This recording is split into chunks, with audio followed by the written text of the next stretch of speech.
সড়কে তৈরি হয়েছে দীর্ঘ যানজট। এই বিষয়ে আরও জানাতে সাভার থেকে যুক্ত হয়েছেন হুমায়ুন কবির। হুমায়ুন, কোন কোন স্থানে পোশাক শ্রমিকরা সড়ক অবরোধ করে রেখেছেন এবং এই যে শ্রমিকদের বিক্ষোভ চলছে এর জেরে সেখানকার সার্বিক পরিস্থিতি কেমন দেখছেন?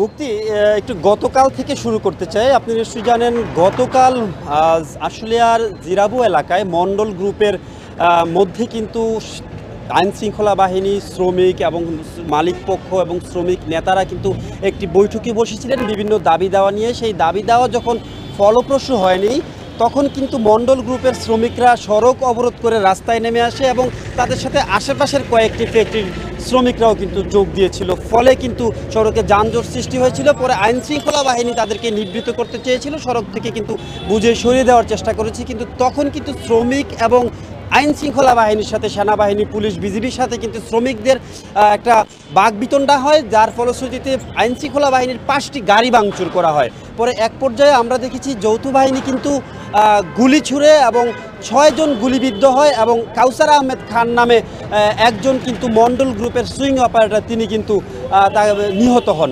ফলে সেখান থেকে কিন্তু শিল্পাঞ্চল সাভার আশুলিয়া কিন্তু সে কারণে বেশ উত্তপ্ত রয়েছে এবং এর প্রভাব কিন্তু গোটা শিল্পাঞ্চল সাভার আশুলিয়ায় পড়েছে। আমরা এছাড়াও কিন্তু বার্ডস গ্রুপের একটি কারখানা রয়েছে। আপনি যেমনটি বলছিলেন বেতন ভাতার বিষয়টি, বার্ডস গ্রুপের 4টি কারখানা গত মাসের 28 আগস্ট মূলত লে অফ ঘোষণা করা হয়েছিল।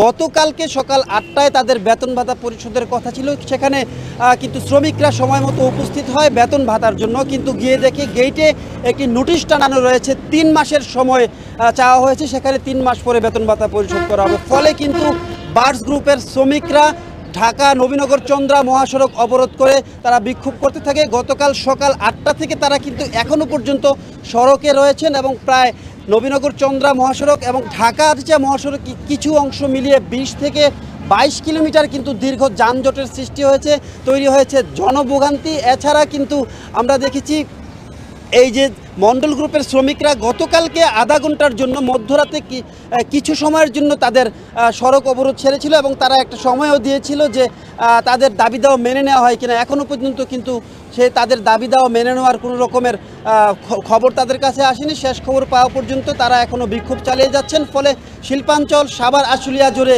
দীর্ঘ যানজটের সৃষ্টি হয়েছে। এই ছিল শিল্পাঞ্চল সাভার আশুলিয়া থেকে সর্বশেষ পরিস্থিতি নিয়ে বিস্তারিত।